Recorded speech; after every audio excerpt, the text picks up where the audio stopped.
राधानायक नागर श्याम। जय जय श्री राम सुदामा सुबल अर्जुन प्रेम वरदन नवदन रूप। जय जय श्री राम सुदामा सुबल अर्जुन हेमवरदन नवगन रूप। जय रामादि सुंदर त्रिसहचर जय जगमोहन गौर अनुपम। जय रामाधि सुंदर प्रिय सहचर जय जगमोहन गौर अनूप। जय नंद नंदन गोपी जन वल्लभ राधा नायक नागर श्याम। जय आनंद नंदन गोपी जन वल्लभ राधा नायक नागर श्याम। जय कि बल बल राम प्रियो निज जय जय नित्यानंद आनंद। जयति बल बल राम प्रियानुज जय नित्यानंद आनंद। जय जय सहजन गण भजन गोविंद दास आशियानो बंदन। जय जय साजन गण भयवंत गोविंद दासाशनु बंदन। जय नंद नंदन गोपी जन वल्लभ राधा नायक नागर श्याम। जय आनंद नंदन गोपी जन वल्लभ राधा नायक नागर श्याम। जय सच्चिनंदन जय गौर हरि सच्चिनंदन जय गौर हरि। जयानंद नंदन जय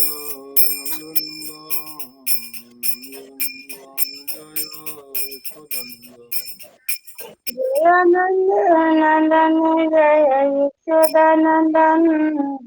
नंद नंदन जय यशोदानंदन। जयानंद नंदन जय यशोदानंदन नंद नंदन जय यशोदानंदन। जय राधे जय राधे जय राधे जय श्री राधे। जय राधे जय राधे जय राधे जय श्री राधे। हरे कृष्णा कृष्णा कृष्णा हरे हरे हरे राम राम राम हरे हरे। हरे कृष्णा कृष्णा कृष्णा हरे हरे हरे राम राम राम हरे हरे। हरे कृष्णा कृष्णा कृष्णा हरे हरे हरे राम राम राम हरे हरे।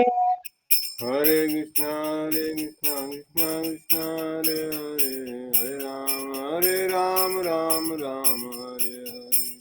हरे कृष्णा कृष्णा कृष्णा हरे हरे हरे राम राम राम हरे हरे। हरे कृष्णा कृष्णा कृष्णा हरे हरे हरे राम राम राम हरे हरे। नित्य गौर हरि बोल हरि बोल हरि बोल हरि बोल। जय गौरा हरि बोल हरि बोल हरि बोल हरि बोल। जय जय प्रभुपाद प्रभुपाद प्रभुपाद प्रभुपाद। जय प्रभुपाद प्रभुपाद प्रभुपाद जय जय प्रभुपाद। जय जय गुरुदेव गुरुदेव गुरुदेव गुरुदेव जय जय गुरुदेव गुरुदेव गुरुदेव जय जय गुरुदेव। जय जय दंडवत प्रणाम। जय राधे। जय राधे निताई गौर प्रेमानंदे। हरि हरि हरि बोल। हरे कृष्णा प्रभु जी दंडवत प्रणाम। हरे कृष्णा रेवती माता दंडवत हरे कृष्णा प्रभु जी दंडवत प्रणाम। हरे कृष्णा मोहन हरे कृष्णा प्रभु जी दंडवत प्रणाम। जी दंडवत प्रणाम। हरे कृष्णा प्रभु जी दंडवत प्रणाम। के हरे कृष्णा प्रभु जी। हरे कृष्णा निता दीदी दंडवत प्रणाम। नमन प्रभु गया शुभू से मिला। कौन नमन कहाँ मिला? शुभू से ही मिला सुबह सुबह रेलवे स्टेशन पे। ओ वो पहुंच गया। ओ बाकी बेटा बताएगी पूरी स्टोरी। दंडवत प्रणाम मुकेश प्रभु जी। श्री राधे। बहुत अच्छी बात है, बहुत अच्छी बात है। दो भाई कुंभ में बिछड़े हुए आज मिल गए तो बहुत अच्छी। युगों के बाद दो भाई कुंभ में बिछड़ने के बाद आज मिले होंगे तो बड़ा आनंद दिया होगा। नहीं तो रात को 1 बजे 2 बजे तक फोन भी खराब, कान भी खराब, नेटवर्क भी खराब। अभी आराम से मिलके बातें कर सकते हैं। आज फेस टू फेस अलग बात। बाकी बेटा माता बता देगी पूरी स्टोरी। चलो आशा है सब ठीक है। ओके, तो हम आज की सभा को आगे बढ़ाते हैं। सभा को आगे बढ़ाने से पहले हम गुरुवर्गों के चरणों में, श्रीमद् भागवतम के चरणों में, गोस्वामी चरणों में दंडवत प्रणाम करते हुए सबसे पहले हम लोग मंत्र उच्चारण करेंगे। सब लोग बोलने का प्रयास करें। ओम नमो भगवते वासुदेवाय। ओम नमो भगवते वासुदेवाय। ओम नमो भगवते वासुदेवाय। ओम नमो भगवते वासुदेवाय। ओम नमो भगवते वासुदेवाय। ओम नमो भगवते वासुदेवाय।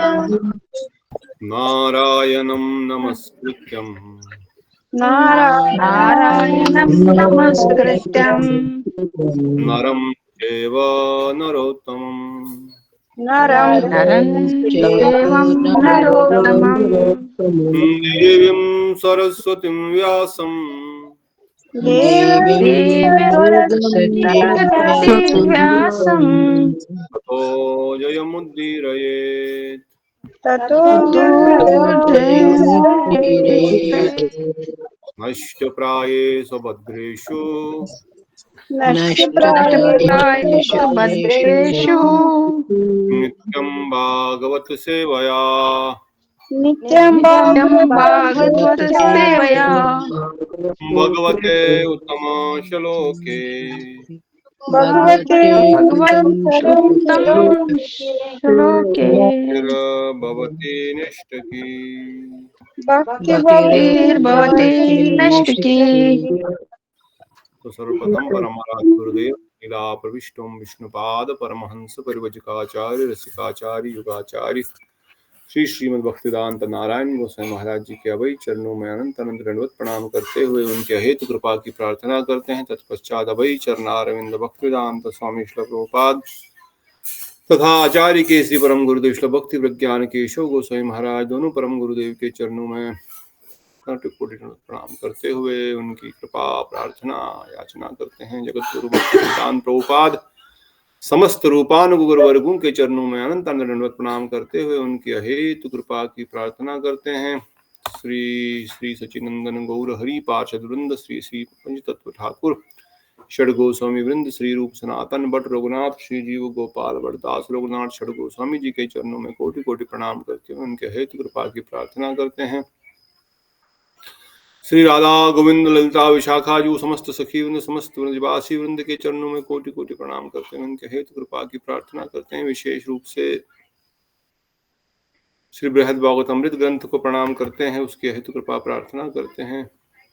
श्री गोप कुमार स्वरूप श्री वृंदावन धाम वृंदावन वासी जन, वृंदावन लीला, वृंदावन के समस्त स्थानों को स्मरण करते हुए, गिरिराज गोवर्धन की तलहटी को स्मरण करते हुए, राधा कुंड, श्याम कुंड, मानसी गंगा, कुसुम सरोवर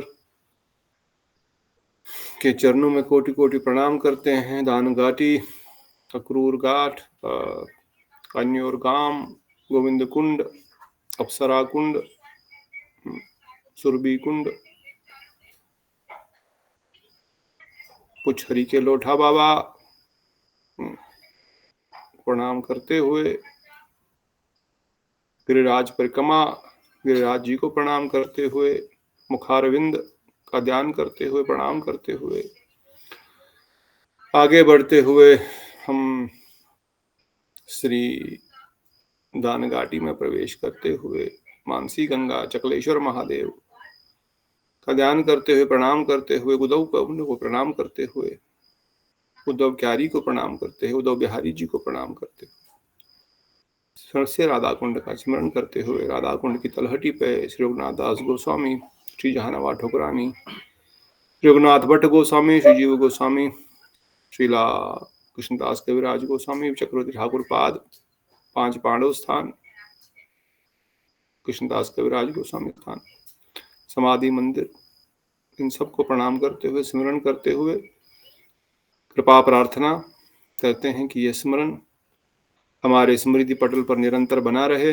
और इन सब लीलाओं को हम हृदय में जागृत कर सके और अंत काल में यहीं पर प्रवेश पा करके राधा गोविंद, गुरुदेव, गुरु मंजरी की सेवा में नियुक्त हो जाए। और एकत्रित भक्तवृंद सभा में समस्त आए हुए भक्तों को हार्दिक अभिनंदन, स्वागत, दंडवत प्रणाम स्वीकार करें। पिता दीदी, शीला दीदी, नीता दीदी, मुकेश प्रभु, हरे कृष्णा प्रभु जी, दंडवत प्रणाम। दंडवत हरे प्रणाम कृष्णा प्रभु जी, दंडवत प्रणाम। दीदी, समर्थ प्रभु, मोहन प्रभु, हरे कृष्णा प्रभु जी, दंडवत प्रणाम। कृष्ण प्रभु जी धन्यवाद। दीदी, शिवानी दीदी, श्याम सुंदर प्रभु, दंडवत प्रणाम। और हरे कृष्णा प्रभु जी, दंडवत प्रणाम। हरे कृष्णा। और यहाँ पर एग्जाम की हरे तैयारी कृष्णा प्रभु जी, दंडवत प्रणाम। आपके चरणों में दीदी और सुदर्शन प्रभु, दंडवत प्रणाम। चंद्रकांता दीदी, हरे कृष्णा, दंडवत प्रणाम। श्री राधे, कृष्णा दंडवत प्रणाम प्रभु जी, दंडवत। श्री राधे। तो हम लोग बृहद भागवत अमृत ग्रंथ सुन रहे हैं। बृहद भागवत अमृत ग्रंथ में हम लोग गोप कुमार के साथ भ्रमण करते करते फाइनली बड़े ही समय व्यतीत करने के बाद हम लोग पहुंच गए हैं गोलोक वृंदावन धाम, जहां पर स्वरूप जो गोप कुमार का असली नाम है, जो उनका स्वरूप का नाम है, अर्थात उनके निज, उनके सिद्ध देह का नाम है, उन गोप कुमार वृंदावन की लीलाओं का वर्णन कर रहे हैं। कृष्ण से मिलन के बाद परमानंदित होते हुए उन्होंने गोलोक वृंदावन धाम में क्या क्या देखा, संक्षेप में वह जन शर्मा को बता रहे हैं कि मैं पूरे वृंदावन का सुख का, आनंद का वर्णन शब्दों में तो नहीं कर पाऊंगा, क्योंकि वह अनुभव की वस्तु है, उस शब्दों के द्वारा वर्णन असंभव है, कठिन नहीं बल्कि असंभव है। हमने वैकुंठ के ऐश्वर्य का कुछ तो वर्णन शब्दों के द्वारा करने का प्रयत्न किया, पर वो भी अपूर्ण ही था। और फिर मैंने अयोध्या का कुछ कुछ वर्णन करना चाहा, वो भी अपूर्ण ही है। द्वारिका का तो कुछ वर्णन कर ही नहीं पाया मैं, बस वहां क्या लीलाएं हुई उनका थोड़ा सा स्मरण किया। तो जब मैं वैकुंठ, द्वारिका आदि का वर्णन नहीं शब्दों से कर पाऊंगा, तो वृंदावन के आनंद की अनुभूति का, ऐश्वर्य का वर्णन क्या कर पाऊंगा।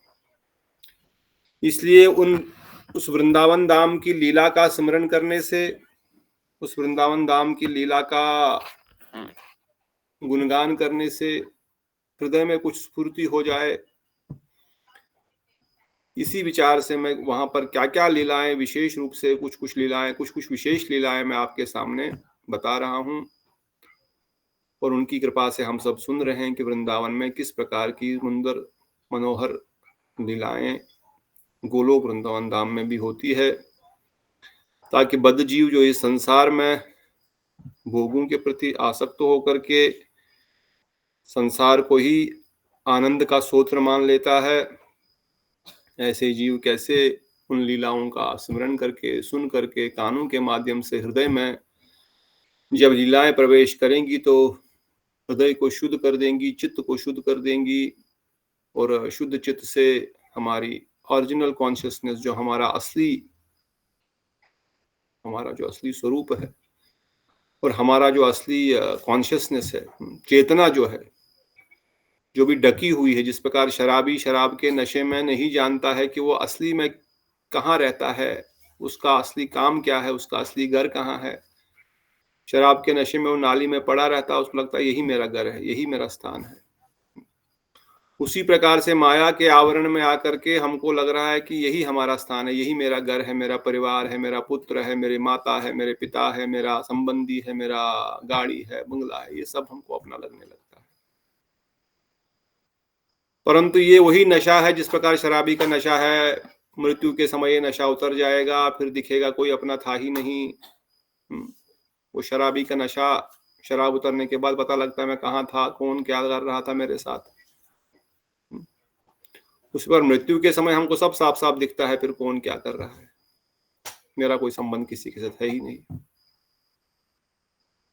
तो इससे पहले कि हम मृत्यु के द्वारा इस चीज को समझे, गोप कुमार कहते हैं आनंद की अवस्था में पहले ही इस चीज को समझ लो कि आपका असली संबंध कहाँ पर है, किनके साथ है, और उस संबंध को स्थापित करके उनको याद करके वहां चले जाओ। शराबी नशे से बाहर आएगा और सीधा अपना घर जाएगा तो कोई उसको थोड़ी रोकेगा, उसका घर है भाई। उसी प्रकार से हम अपनी ओरिजिनल कॉन्शियसनेस को गेन करेंगे, अपनी असली सच्ची चेतना को जब हम वापस प्राप्त करेंगे तो बस वही हमारा भगवत धाम जाने का समय आ गया।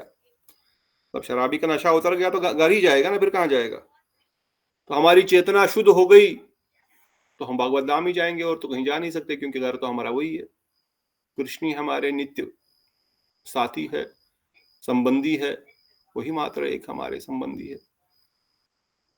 पर अशुद्ध चेतना के कारण, दूषित चेतना के कारण, भवरोग के कारण हमको उनके प्रति कोई प्रीति नहीं है।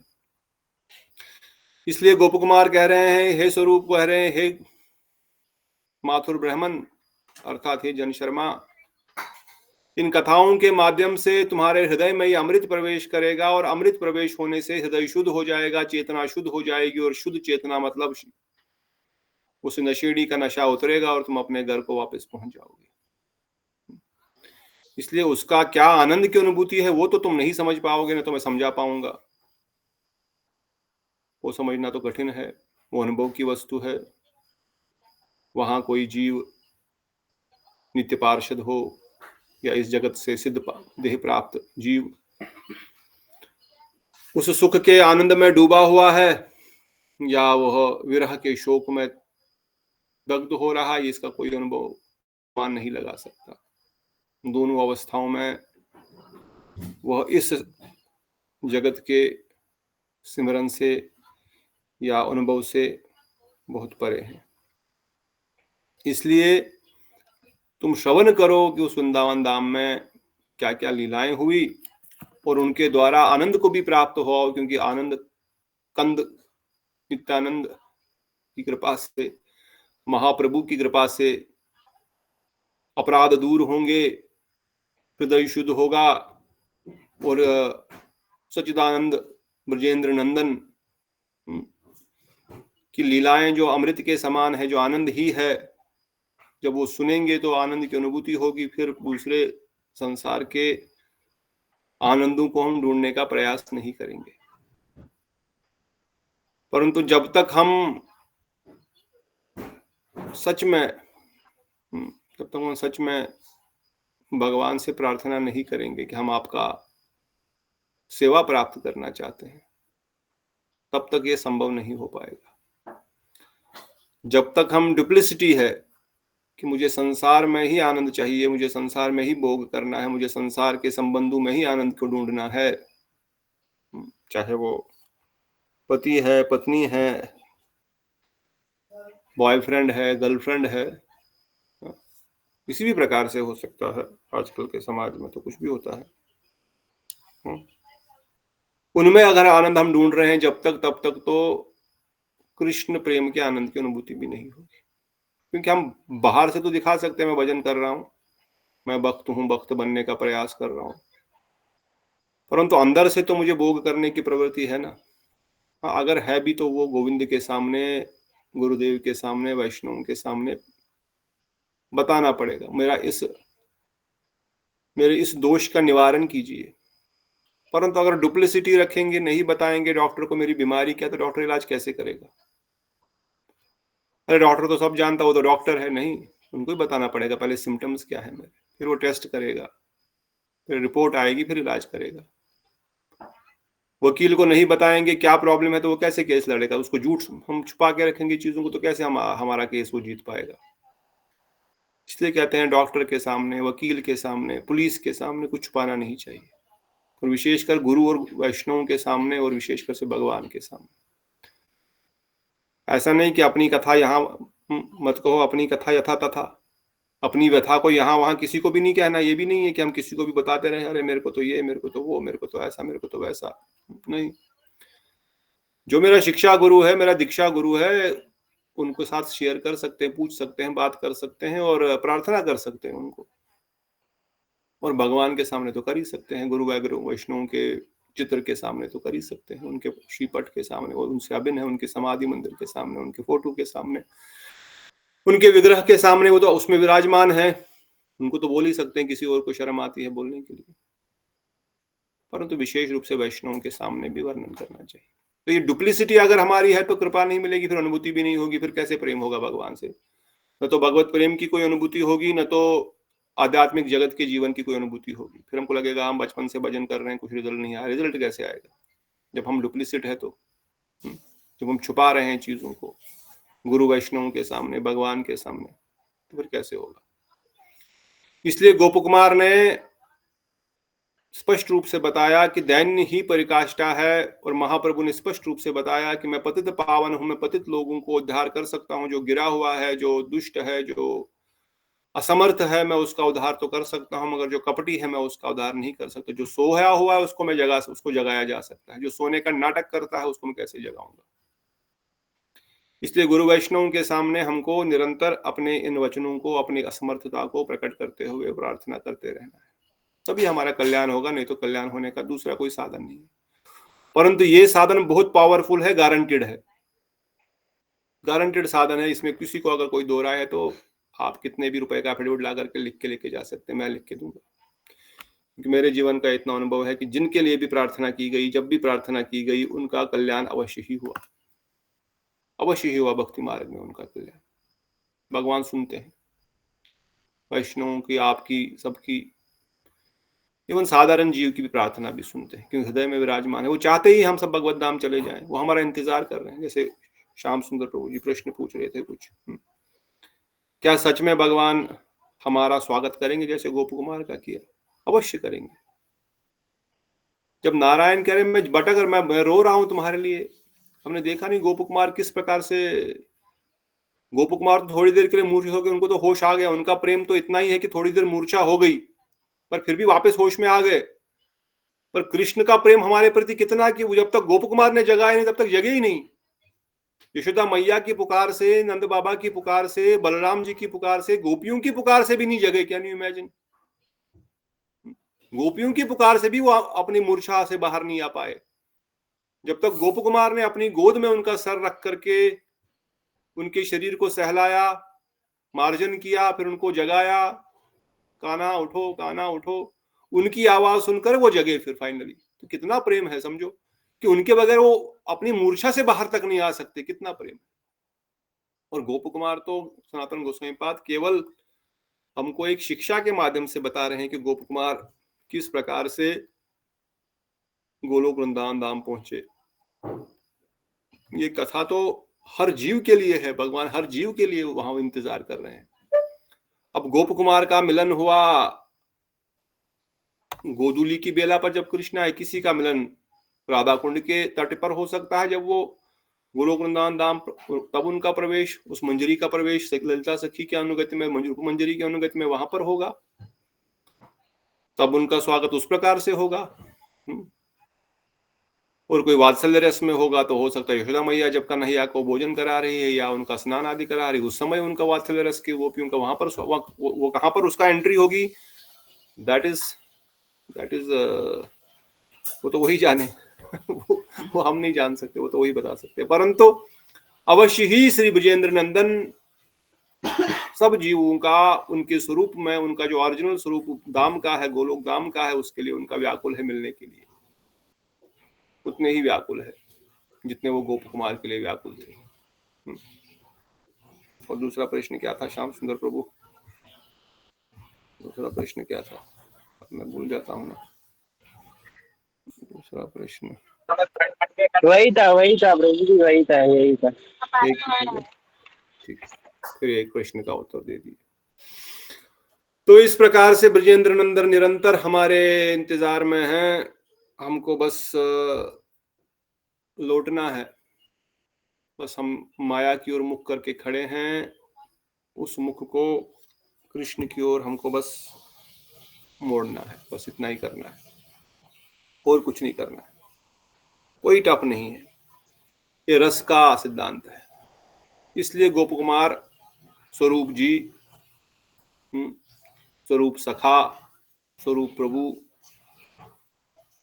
माथुर ब्राह्मण को बता रहे हैं कि वृंदावन की लीलाएं कितनी सुंदर है। आपने कल सुना, कालिया मर्दन की लीला सुनी, किस प्रकार से खूब आनंद आया। पहले तो विरह की अनुभूति प्रकट करी और फिर सब गोपियों के साथ हाथ पकड़ करके उनको कालिया के ऊपर, कालिया के नथों के ऊपर चढ़ाया और खूब नृत्य किया, खूब नृत्य किया आनंद से सभी गोपियों के साथ। फिर खुद उतरे और फिर गोपियों को भी उतारा। और फिर आपने सुना किस प्रकार कालिया को आशीर्वाद दिया, जा तुम्हारे चरण चिन्ह मेरे ही नहीं, गोलोक धाम के ऊपर, कालिया के ऊपर गोपियों के भी चरण चिन्ह है। विशेष कृपा गोलोक वृंदावन धाम में कालिया के ऊपर भी है। नागपत्नियों ने बहुत सारे आभूषण, बहुत सारे रत्न मणियां उनको दी, अर्पण करी। फिर अपने गोपियों को, अपने सखाओं को, अपने माता पिता को अर्पण किया। फिर अरिष्टासुर आया, अरिष्टासुर को भी दंड दिया। दंड देने के बाद क्या किया उसका, क्या कालिया को मर्दन किया, उनको मारा, कालिया का मृत्यु, कालिया का वध किया क्या? नहीं किया। नहीं प्रभु जी। अरिष्टासुर का वध किया क्या? नहीं प्रभु जी। इस जगत में अरिष्टासुर का वध किया था? हाँ जी प्रभु जी। हाँ प्रभु जी। उस जगत में किया? नहीं। केशी आया, इस जगत में केशी का वध किया था? हाँ जी प्रभु जी। उस जगत में केशी का वध किया? नहीं प्रभु जी। वध कैसे करेंगे? जो गोलोक धाम में वो कैसे मरेगा भाई? कल आपने सुना कि नहीं सुना? क्या किया अरिष्टा का? उस बैल को क्या किया? गाड़ी अरिष्टासुर को वो नंदीश्वर महादेव के वहां पे बांध दिया उनके सामने। नंदीश्वर महादेव को बोला आपके लिए बैल लाया हूं, सवारी करो। क्या कर रहे हो, आराम से बैठो। लो बैल लाया, बड़ा दमदार बैल है ये, अरिष्टासुर बड़ा दमदार बैल है, इस पे सवारी करो, इस पे मजे लो, और चल तू खेती कर, चल तू बैलगाड़ी बन जा, सारा तू यहाँ पर सारा बोझा तू ढोएगा। और बैल भी ऐसे सर झुका करके, और उसका भगवान का स्पर्श मिल गया, भगवान ने सारा अहंकार दम्भ उसका निकाल दिया और सेवा में लगा दिया। उसी प्रकार से केशी घोड़े को भी नहीं मारा। ये डिफरेंस है गोलोक वृंदावन धाम की लीला। इसलिए बताया वहां पर केशी दमन लीला है, कालिया दमन लीला है, अरिष्टा दमन लीला है, अरिष्टा वध की लीला नहीं है। घोड़े को भी, जैसे कोई क्या बोलते हैं उसको, एक घोड़ा होता है जो चढ़ने नहीं देता अपने ऊपर, टेढ़ा मेढ़ा, टेढ़ा क्या बोलेंगे, जो घोड़ा अपने ऊपर चढ़ने नहीं देता है, बहुत बहुत खतरनाक, जैसे गाय, अड़ियल मुकेश अड़ियल घोड़ा था तो दैत्य, पहले 2-4 लपाड़े मारे उसको, 2-4 थपाड़े मार करके उसको सेट किया, भाई चल बैठ जा। और उसको फिर वो घोड़ा लात मारता है ना, लात जब उठा रहा उसकी टांगे सीधी कर दी, बोला तेरे को चलना सिखाऊंगा मैं, चल घोड़ा कैसे चलता है वो तू सीख, तुम्हारा काम लात मारना नहीं है, तुम्हारा काम है चलना, सवारी कराना। कल आपने सुना ना, उस केशी घोड़े को सीधा करा दिया और फिर उसके ऊपर चढ़ गए, खुद ही नहीं चढ़े, आपने सभी सखाओं को चढ़ा दिया, क्योंकि दैत्य है ना, बहुत बड़ा है। 50, 100, 200 सखा, पता नहीं कितने, 500, 1000 सखा चढ़ गए सब केशी के ऊपर। चलो बैठो, आज सवारी करते हैं घोड़े पर। यहाँ वृंदावन में घोड़ा नहीं मिलता ज्यादा, यहाँ पर बैल ही होते हैं। हाँ, तब कन्हैया आगे और सखा को अभी एक ही घोड़े पे टक टक टक टक, बड़ा आनंद ले रहे, बड़ा मजा ले रहे घोड़े पे, टक बक टक बक टक बक टक बक टक बक। सनातन गोसाई बात बड़ा सुंदर वर्णन किए हैं तात्पर्य में, कि किस प्रकार से सभी सखा उस घोड़े पे चल करके सवारी कर रहे हैं। हाँ?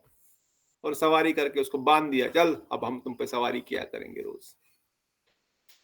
अरिष्टासुर को भी लगा दिया सामान ढोने के काम पे। अब ये सब ऐसे दैत्य का दैत्यपन भी चला गया, घोड़ा भी मिल गया सवारी करने के। कुछ बोल रहे हैं? नहीं ना। और इस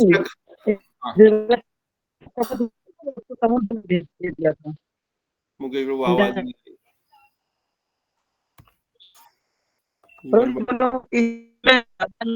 किया था या समुद्र में भेज दिया था घोड़े को?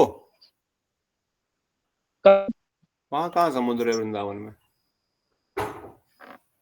ये भी कालिया को कह रहे होंगे। कालिया को?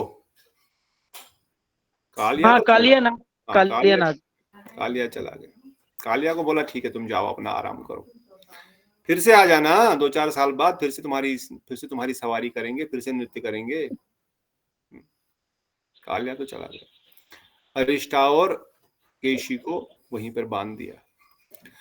और फिर आपने सुना किस प्रकार से अक्रूर जी आए। अक्रूर जी आए और कह रहे हैं कृष्ण को मथुरा लेके जाना है। क्यों मथुरा लेके जाना है? क्यों मथुरा लेके जाना है? मथुरा में क्या है? उसके माता पिता को छुड़ाना, उनके माता पिता बंदी है, उनको छुड़ाना। माता पिता बंदी है। पहले जब स्वरूप आया था तभी उसने सुना था मथुरा में, क्या सुना था? मथुरा से वो दौड़ करके वृंदावन की ओर आए, बोले मैं वहां रुका ही नहीं। क्यों नहीं रुका? क्यों नहीं रुका था?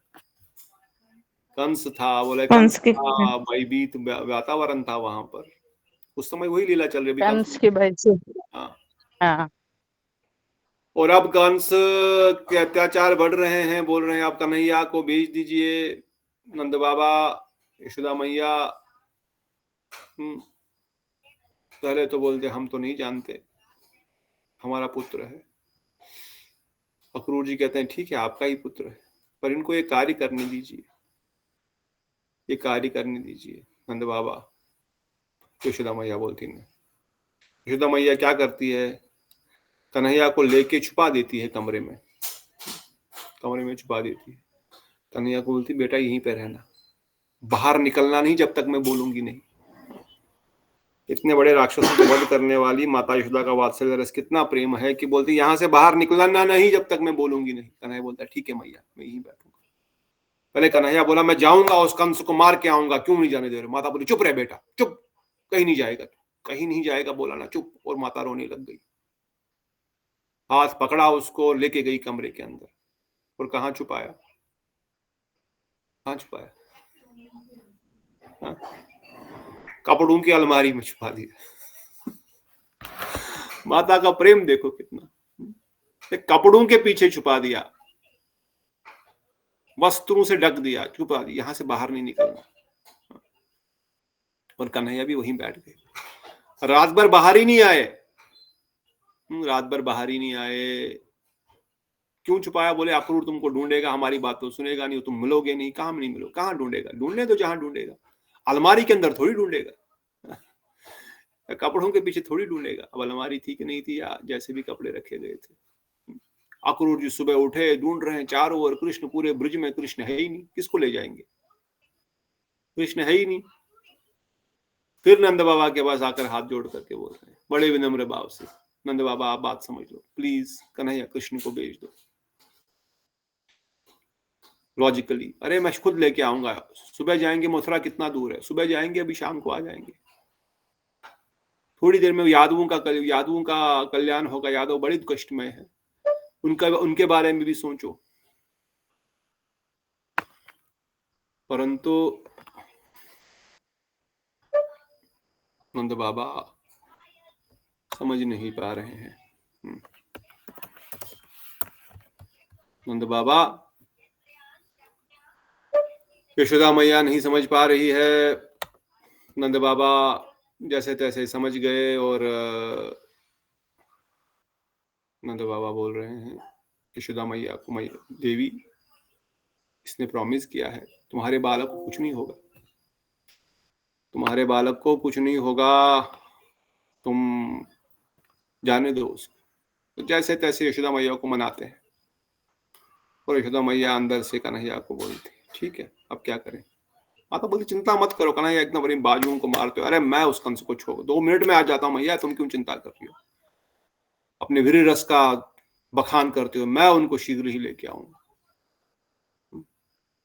और निकल पड़ते हैं।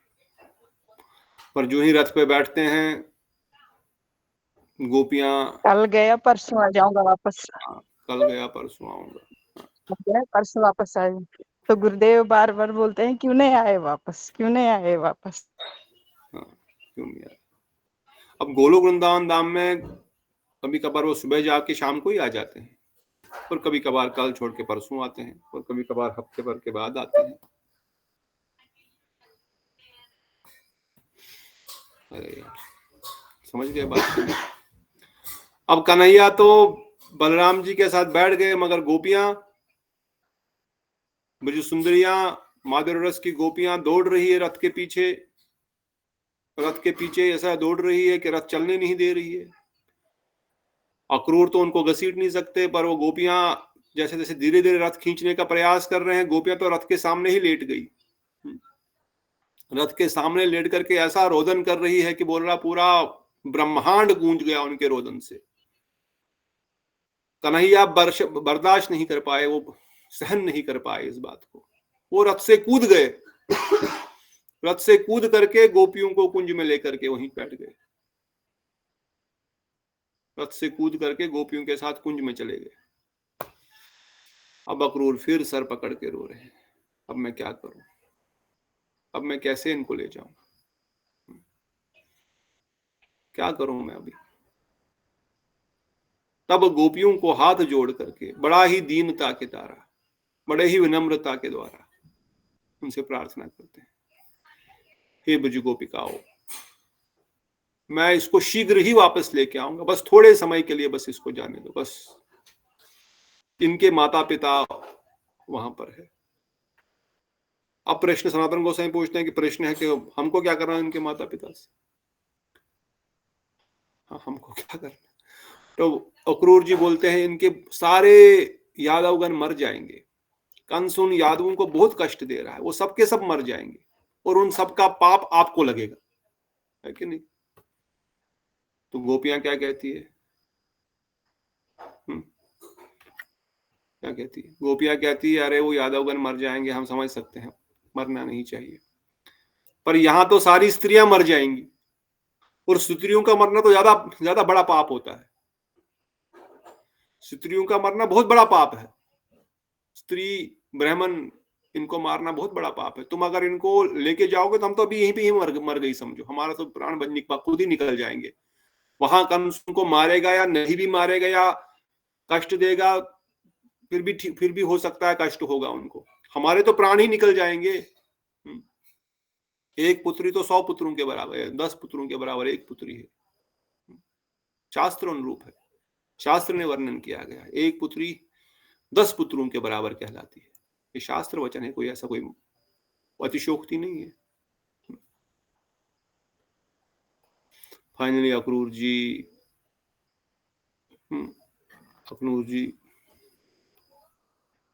हाथ जोड़ते हुए, अपना सर झुकाते हुए गोपियों के चरणों में गिर जाते हैं कि उन यादवों का कोई सहारा नहीं है, वह श्री कृष्ण के लिए बहुत समय से इंतजार कर रहे हैं।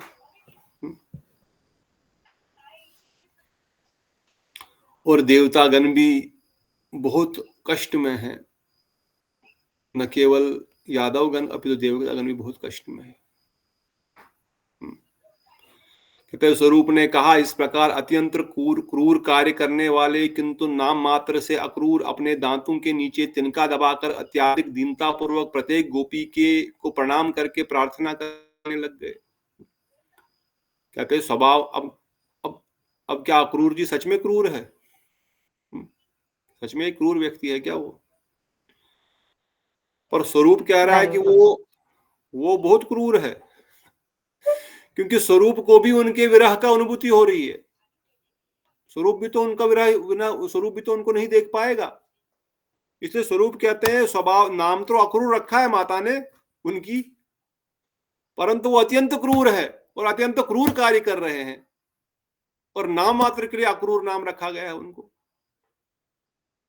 अपने दांतों में तिनका लेकर के, मतलब बहुत दीनहीन, एक गधे की तरह में बहुत दीनहीन भाव से प्रत्येक गोपी के चरणों में प्रणाम कर रहे हैं, प्रत्येक गोपी से प्रार्थना कर रहे हैं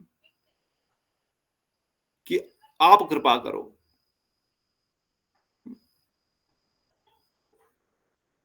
और क्यों ऐसा कर रहे हैं? कहते हैं उनको कंस ने आज्ञा दी, इसलिए भी गोप कुमार कह रहे हैं, वो ये स्वरूप कह रहे हैं वो क्रूर है। वो कंस की आज्ञा का पालन कर रहा है। कंस ने बोला जाके लेके आओ। एक राक्षस की आज्ञा का पालन कर रहा है। परंतु अक्रूर जी कृष्ण को प्रेम करते हैं, परंतु इस प्रकार से उनका एक कर्तव्य यादवपति के प्रति है, और उनके अंदर भगवान की प्रति भगवत बुद्धि भी है कि वो भगवान है, वो सुप्रीम पर्सनालिटी ऑफ गॉडेड है। उनको क्या होगा? जबकि ब्रजवासियों को एक ही मात्र हृदय में है कि वो हमारे स्वामी, हमारे प्राणनाथ, हमारे सखा है। वो क्या है क्या नहीं, उनको कोई लेना देना नहीं उससे। परंतु अक्रूर ने कहा, हे देवियों, यदुकुल में उत्पन्न हुए यादवों को कंस के हाथों मत मरने दो। कृपा करके उनकी रक्षा होने दो। विशेषता कंस द्वारा कारागार में बंदी कृष्ण के दीन माता पिता को बचाओ।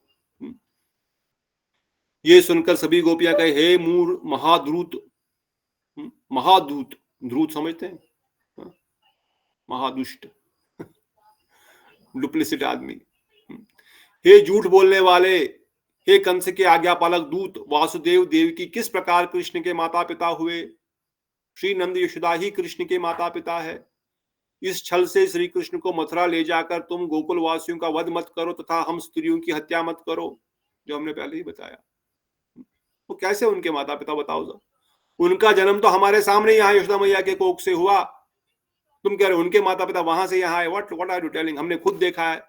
बड़ी ब्रज गोपियां बोलती हैं, छोटियों ने तो नहीं देखा है। और गौ स्त्रियों का वध करने के तुम कारण बन रहे हो यहाँ पर।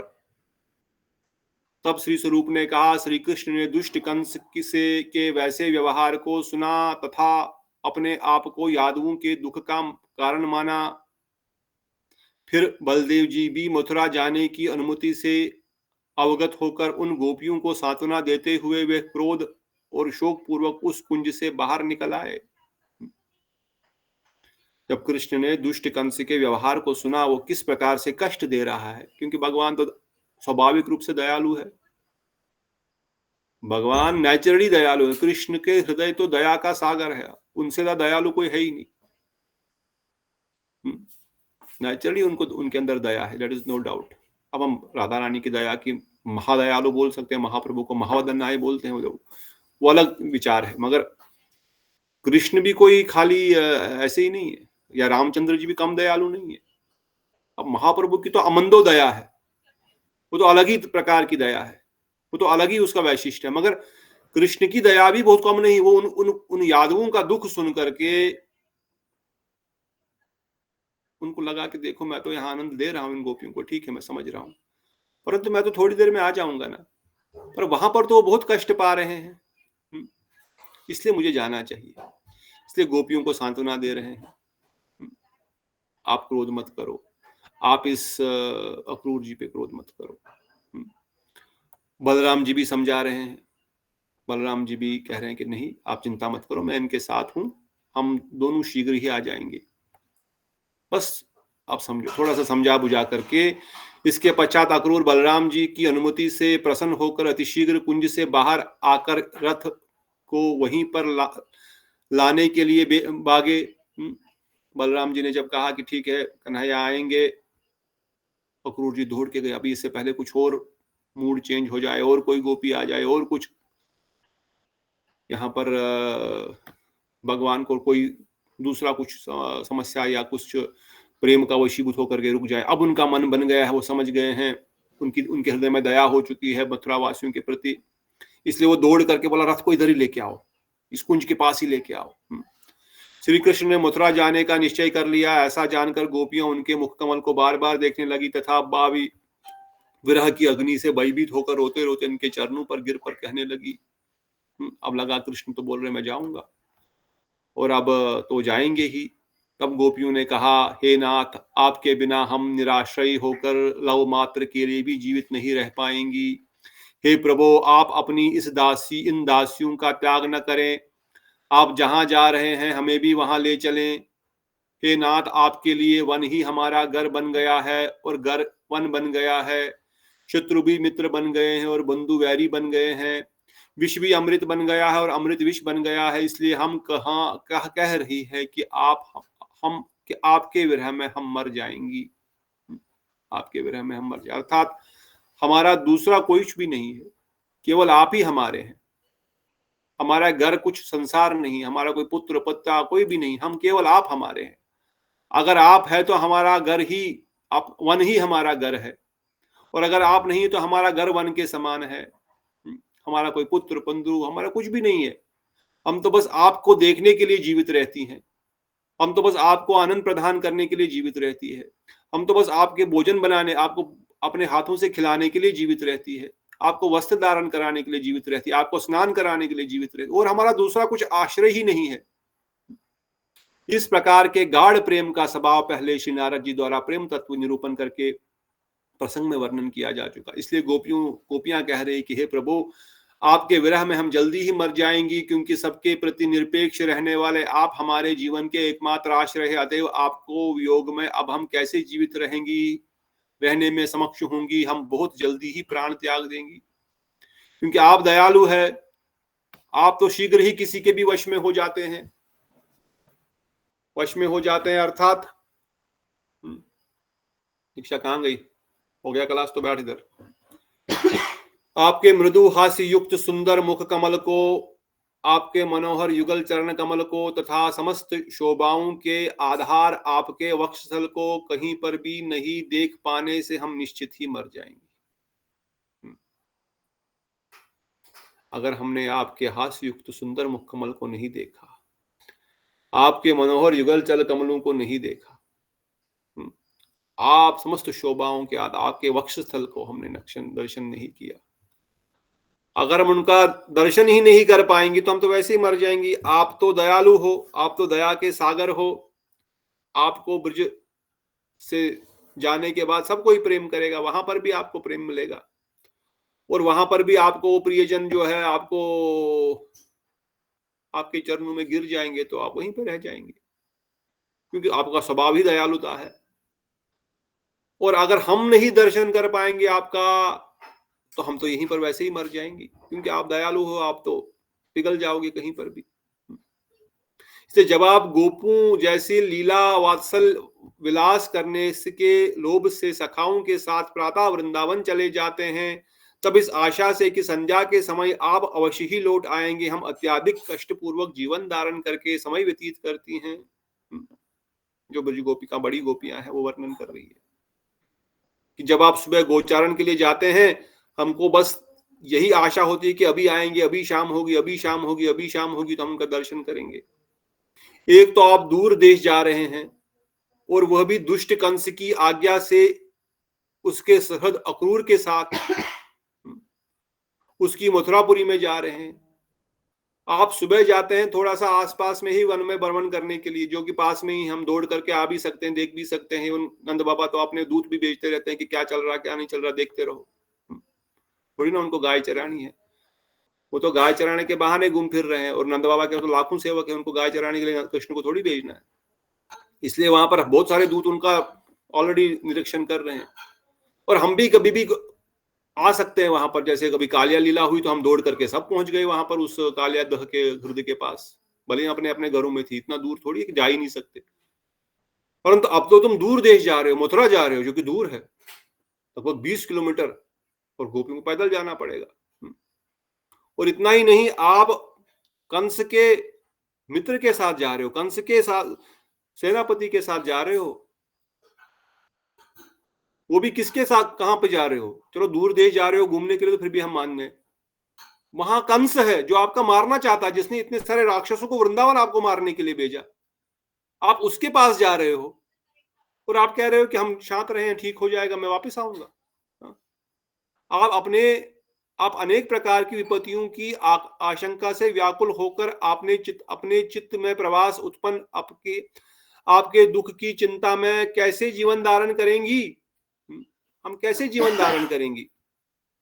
आपका जो ये हमारे हृदय में जो ये चिंताएं हैं कि कंस की पुरी में जा रहे हो, यहां से वो बहुत दूर है, हम दौड़ के वहां आ भी नहीं सकते हैं, और ये अक्रूर आपके साथ है जो कि कंस का सैनिक है, कंस का सहचर है,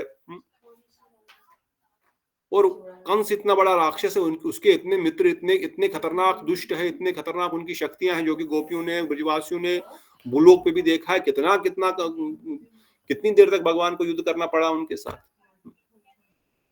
और आप कह रहे हैं कि शांत हो जाओ, मैं आ जाऊंगा, हम कैसे हृदय में विश्वास करेंगे? अतएव किस लिए मिथ्या शंका व्याकुल हो रही है? अगर कहें कि मैंने तो अभी कालिया का दमन किया, अभी तो केशी को मारा, तो तुमको किस चीज की चिंता हो रही है? और इसलिए गोपियां कह रही है प्रवास में, अर्थात अपने घर से किसी दूर देश में जाने के कारण जो भय होता है, और जो दूसरे व्यक्ति के साथ आप जा रहे हो जिसको हम जानते हैं, और यहाँ पर तो सब लोग है, कुछ भी करके हम आपको निकाल लेंगे उस कष्ट से, वहां पर कौन है? और अगर कुछ वहां पर हो गया तो हम जीवन कैसे धारण करेंगे? आपको बिना देखे हम तो रह ही नहीं सकती। मतलब अपने दुख की चिंता नहीं उनको, गोपियां अपने सुख को नहीं ढूंढ रही कि मैं आज आपको दर्शन नहीं करूंगी तो क्या होगा। ये भी विचार समझना है कि कृष्ण को कष्ट होगा वहां पर, हमारे नाथ को वहां पर कष्ट होगा, वो हमारे स्वामी को वहां पर रिस्क है, there is an risk there कि भाई कंस कुछ भी कर सकता, अक्रूर हो सकता पलट जाए, अभी बोल रहा नहीं मैं उग्रसेन का हितैषी हूं, वहां पर जाकर अगर कंस का आदमी निकला तो हम कैसे विश्वास करें? तो खुद का दुख नहीं कि ब्रजेंद्र नंदन हे स्वामी आपको कुछ अहित न हो जाए, हम नहीं जानते कि अनुचरों सहित कंस को मारने में आपको कितना परिश्रम होगा, और वहां के परिजनों के दुख को दूर करने में आपको कितना समय लगेगा। हम ये भी पता नहीं कि वहां जाकर आप हमें स्मरण भी करेंगे कि नहीं करेंगे। ये भी कह रहे गोपियां, हमको पता नहीं कि भाई कंस कितना शक्तिशाली है, क्या आप उनको मार पाओगे? यदि कृष्ण कहें कि मेरी प्रिय गौएं और सखा विशेषता पिता भी जब मेरे साथ जा रहे हैं, तब वृथा शंका क्यों कर रहे हो? अकेले तो नहीं जा रहा हूं, अक्रूरी थोड़ी साथ में है, गोस्वामी जी लिख रहे हैं तात्पर्य में, मैं तो कुछ गौओं को साथ भी, कुछ सखा भी मेरे साथ जा रहे हैं, तुम चिंता क्यों कर रही हो? और पिताजी भी साथ में जा रहे हैं, नंद बाबा भी साथ में जा रहे हैं। इसलिए गोपियों ने कहा हम समझते हैं आप किसी को साथ में जा रहे हो, आप केवल कंस के अनुचर के साथ नहीं जा रहे हो, परंतु आपको जो वहां पर कार्य करना है कंस को मारने का, उसमें कितना कष्ट होगा, कितना बड़ा है वो कंस, कितना मोटा तगड़ा ताजा है वो, हट्टा कट्टा कितना है, कितनी शक्तियां उसके पास। ये पूतना इतनी 70 हाथियों वाली बल वाली उसकी बहन क्यों बनी? क्योंकि कंस को उससे भी शक्ति थी, इसलिए बहन बना लिया, चलो भाई बहन बन जाती। अगासुर बकासुर जैसे राक्षस जो कंस के मित्र है, मित्र किसके बनते? जो सेम लेवल का हो उसी के मित्र बना जाता है, थोड़ा ना कोई करोड़पति किसी रोडपति का मित्र बनता है, सेम लेवल के लोग ही मित्रता करते हैं। तो कितनी शक्तिशाली इन राक्षसों में है, और उनमें कितनी होगी, इनके बराबर शक्ति होगी, और है ही। चलो आप उनको मार भी दो, मगर कितना परिश्रम आपको लगेगा, कितनी मेहनत लगेगी आपको, कितना कष्ट, कितना तकलीफ होगी आपको, आप थक जाओगे। आपके चेहरे पे अगर एक पसीने की बूंद आती है तो यशोदा मैया दौड़ करके अपने आंचल से उसको साफ करती है कि एक दूसरी बूंद ना आ जाए कहीं से। आपका मुकुट भी अगर इधर उधर हो जाए तो मैया का हृदय दग दग होने लगता, आकर के उसको सेट करती, जो हमने पहले सुना। फिर अभी ठीक है। तुम कहीं कांटे के जंगल में, कोई कांटा ना चुभे, कांटे के जंगल में मत जाना, जो अच्छा मखमली घास वाला जंगल है वहीं पे चले जाना। और यहाँ पर आप कंस का वध करने के लिए अकेले जा रहे हो और बोल रहे हो वहां पे परिश्रम नहीं होगा। परिश्रम नहीं होगा क्या वहां पे? आप कष्ट नहीं होगा आपको? इतना ही नहीं, कितना समय लगेगा? कब आपको कंस बोलेगा ठीक है आज मैं मिलता हूं, नहीं तो बोलेगा नहीं कल लेके आओ, परसों लेके आओ। हम तब तक क्या करेंगे? आप बोल रहे मैं जल्दी ही वापस आऊंगा, अभी जाकर के कंस को आधे घंटे में समाप्त करके, 1 घंटे में समाप्त करके आ जाऊंगा। पहले तो दूर जा रहे हो, जाने में ही 2-3 घंटे लगेंगे, फिर आने में 2-3 घंटे, फिर क्या पता कितना समय वहां लगे। कंस आपको मिले ही नहीं, आज बोले कल मिलेंगे, और उसको उसने कुछ मायावी शक्ति से अपने को गायब कर लिया, फिर क्या कितना समय लगेगा? There is no guarantee. आप बोल रहे मैं आ जाऊंगा जल्दी, पर हमको क्या पता कि आप जल्दी आ पाओगे कि नहीं आ पाओगे? कैसे हम विश्वास करेंगे जल्दी? ये थोड़ी ना कोई ऐसी चीज है कि आप सुबह जाओ तो गौशाला गोचारण करके शाम को आना ही आना है। यहाँ पे तो अनिश्चितता है। और हम जानते हैं कि आप यादवों का दुख दूर करने वाले हो, और उनका दुख दूर करने में कितना समय लगेगा? क्या उनके दुख है? कंस से एक दुख है, और भी हो सकता है उनके 10 प्रकार के दुख होंगे। और वहां पर जाकर के, शहर में जाकर के, और भी सुंदर सुंदर स्त्रियां शहरों में होती है। अब गोपियां एक प्रकार से इंगित कर रही है कि क्या भरोसा कि आप वहां पर जाके हमको भूल भी जाओ, हमको स्मरण भी नहीं करोगे। सब तो आपके प्रति आकर्षित है, सब तो आपके पीछे पीछे भागते हैं, पशु पक्षी पेड़ पौधे तक। तो मथुरावासी क्या आपके प्रति आकर्षित नहीं है? हम ये भी समझ नहीं पा रहे कि मथुरा जाकर हमारा सिमरन भी करोगे कि नहीं, अर्थात आप के द्वारा हम रमन न करने की संभावना है, आपके द्वारा हमारे स्मरण न करने की भी संभावना है वहां पर।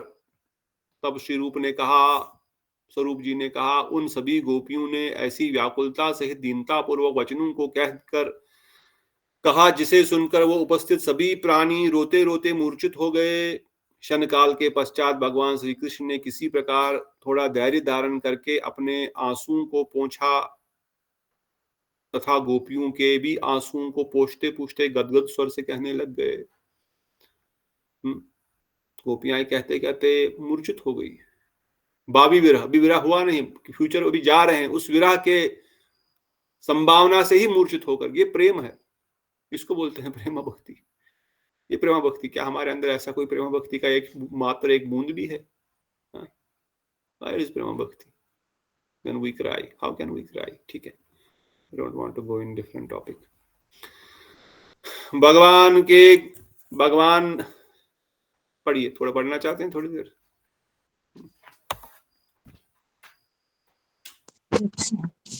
पढ़िए। श्री भगवान ने कहा, वो कंस साधुओं और मुझसे देश करता है। अल्प शक्ति वाले उस कंस को मैं बिना किसी परिश्रम के सहज में ही विनाश कर दूंगा। तुम मुझको बहुत शीघ्र यहाँ आया ही समझो। अतएव हे सखियों, मेरे इस शुभ यात्रा के समय में रोकर यात्रा के लिए अमंगल मत करो। श्री स्वरूप ने कहा, इसी बीच में जहां पर गोपियों के साथ श्री कृष्ण वार्तालाप कर रहे थे, वहां पर श्री नंद आदि गोप, श्री यशोदा, श्री रोहिणी तथा पुरोहित दास दासी, सभी ब्रजवासी और गाय भैंस आदि सभी पशु भी जल्दी से आ पहुंचे। अक्रूर जल्दी से वहां रथ ले आए। उस समय श्री कृष्ण यत्न पूर्वक अपनी दृष्टि को गोपियों की ओर से हटाकर श्री बलराम के साथ उस रथ पर चढ़ गए। तब गोपियां उनके विरह से व्याकुल होकर रोते रोते मूर्छित होकर भूमि पर गिर पड़ी तथा अपने अश्रुओं से भूमि को पल्लिंगन कीच करने लगी। ये सब देखकर माँ यशोदा भी पुनः करुणा सर्व में जोर जोर से रोने लगी। यद्यपि श्री नंदन जी का हृदय अत्यधिक दुख से पीड़ित था, तथापि उन्होंने यत्न पूर्वक श्री यशोदा जी को सांत्वना देते हुए आवश्यक करते उनके उपस्थित होने पर उसके समान हेतु निपुणता प्रदर्शन करने के लिए कहा, किंतु वास्तव में वहां समाधान असंभव था।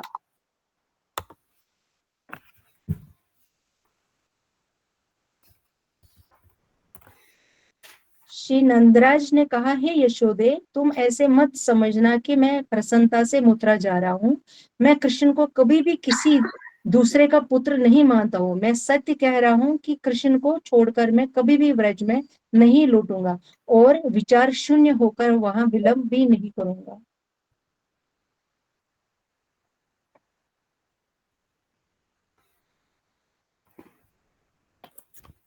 क्या मैं ये नहीं जानता हूँ कि तुम्हारे इस पुत्र के बिना हम सभी ब्रजवासी क्षण काल के लिए भी जीवन धारण करने में असमर्थ हैं। इसलिए तुम ये निश्चित रूप से ज्ञान लो कि श्री देवकी और श्री वासुदेव को कंस के बंधन से छुड़ाकर मैं जल्दी ही पुत्र सहित यहाँ लौट रहा हूँ। श्री स्वरूप ने कहा, इस प्रकार श्री नंदराज ने बार बार शपथ लेते हुए श्री यशोदा जी को अनेक प्रकार से सांत्वना प्रदान की। श्री यशोदा जी के अपने चित्त में कुछ शांति सी प्राप्त करके गोपियों को बहुत प्रकार से आश्वासन देने लगी। श्री यशोदा जी ने बहुत यत्न से मूर्छित व्रजांगना के मस्तक पर जल छिड़क कर उन्हें उठाया।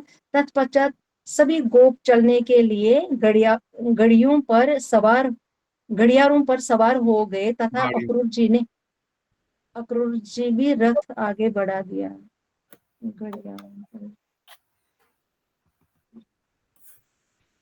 जल छिड़कर तथा विविध प्रकार के यत्न पूर्वक श्री यशोदा जी ने उन मूर्छित व्रजांगनों को भूमि से उठाया। श्री कृष्ण को ले जाने के लिए उत्सुक अक्रूर ने भी उस समय रथ चला दिया।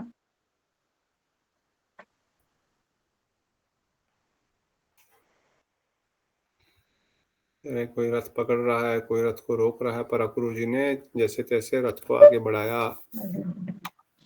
इसके पश्चात गोएं, बैल, बछड़े, मृग और श्रृंगाल आदि अन्याय समस्त प्राणी चिल्लाते हुए तथा अश्रुओं की धाराओं से अपने मुख को भिगोते हुए उस रथ को, जिस पर श्री कृष्ण विराजमान थे, चारों ओर से घेर कर वहां खड़े हो गए। सभी पक्षी कोलाहल करते करते रथ के ऊपर उड़ने लगे। वृक्ष, लता आदि अपनी शाखाओं और पत्तों सहित सूख गए। श्री गोवर्धन आदि महापर्वतों की शिलाएं वृक्षों के साथ टूट टूट कर नीचे गिरने लगी। सभी नदियों में उत्पन्न कमल आदि पुष्प सूख गए। वे नदियां क्षीण हो गई अर्थात उनका जल अल्प हो गया। उनके सूत्र की गति रुक गई तथा किसी किसी स्थान पर वे उल्टी भी बहने लगी। परम प्रिय गोपियों आदि की उस परम दुखमयी दशाओं को देखकर श्री कृष्ण का मन भी शोक से व्याकुल हो उठा।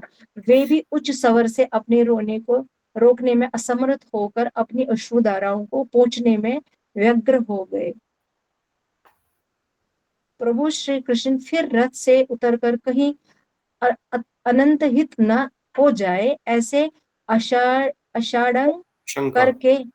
आशंका करके परम बुद्धिमान वृषणवृद अक्रूर ने उनकी कमर को पकड़ लिया, परंतु बाहर से वे ऐसे दिख रहे थे कि उन्होंने श्री कृष्ण को इसलिए पकड़ा रखा मानो वे कहीं मूर्छित होकर गिर ना पड़े। श्री कृष्ण को मूर्छित सा देखकर तथा श्री बलराम और श्री नंदराज जी को समस्त से अक्रूर ने घोड़ों को चाबुक चलाकर रथ को वेग से चला दिया। इधर उधर गिर पड़ी गोपियों और पशुओं से बचा बचाकर अश्व चालक अक्रूर रथ को टेढ़े मेढ़े पथ से घुमाकर निकाल लिया। यदि कहो कि रथ के पहियों के नीचे पड़ी हुई और इधर उधर गिर पड़ी गोपियां तथा गौओं को लांघकर अक्रूर किस प्रकार रथ को चलाया, इसी के लिए कह रहे हैं कि वे अक्रूर वक्र गति से अर्थात टेढ़े मेढ़े पथ में उन्होंने बचा बचा कर रथ चलाने लगे। जिस प्रकार चील, पक्षियों, बाज पक्षी अमिशकों हर लेता है, इसी प्रकार अक्रूर उन रोती हुई गोपियों के बीच से श्री कृष्ण हरण करके आंखों से ओझल हो गए। उस समय अक्रूर ने उन घोड़ों को इतनी तेजी से दौड़ाया कि कोई भी ये जान नहीं पाया कि प्रभु कहाँ चले गए। श्री नंदादि समस्त गो भी बड़े बड़े बैलों से जुड़ गए, अपने बछड़ों में बैठकर अत्यंत वेग से उनका अनुगमन करने लगे।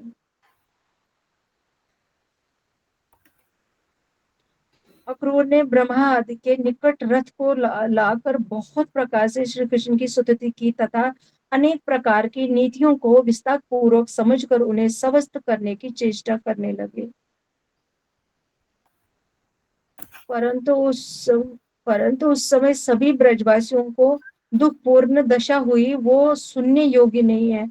हाय, उनकी दशा के विषय में सुनकर व्रज आदि भी टुकड़े टुकड़े हो जाते हैं। तो इस प्रकार से आप देख रहे हैं कि किस प्रकार से अक्रूर जी कृष्ण को वृंदावन से मथुरा लेके गए। न केवल ब्रज गोपियां अपितु पशु पक्षी, पहाड़, पेड़ पौधे भी, सभी लोग टूट टूट करके गिर रहे हैं। गोपियां तो मूर्छित होके गिर गई और कंस कृष्ण भी शायद फिर से रथ से कूद कर न चले जाएं, इसलिए अक्रूर जी ने उनको जोर से पकड़ लिया। स्वरूप कहते हैं ऐसा लग रहा था कि कहीं कृष्ण मूर्छित न हो जाए, और अक्रूर ये दिखा रहे हैं कि कृष्ण मूर्छित न हो जाए, इसलिए मैंने पकड़ रखा। परंतु उस अक्रूर ने कृष्ण को इस भय से पकड़ा था कि चाहे वो फिर से न नीचे उतर जाए। अब वो तो चाहे तो उतर सकते हैं, भगवान को कौन रख सकता है, परंतु वो भी इस प्रकार से विरह के भाव में विभोर है कि वो भी, उनकी आंखों से भी अश्रु विसर्जन हो रहा है, और वह उस विरह की, विप्रलंब की उस अवस्था का या उस दशा को अपने होश में, अपने मूर्छित अवस्था में ही ऑलमोस्ट है। और अक्रूर भी जानते हैं कि इससे बेस्ट अपॉर्चुनिटी मुझे नहीं मिल सकती है कि मैं उनको यहाँ से निकाल सकूं।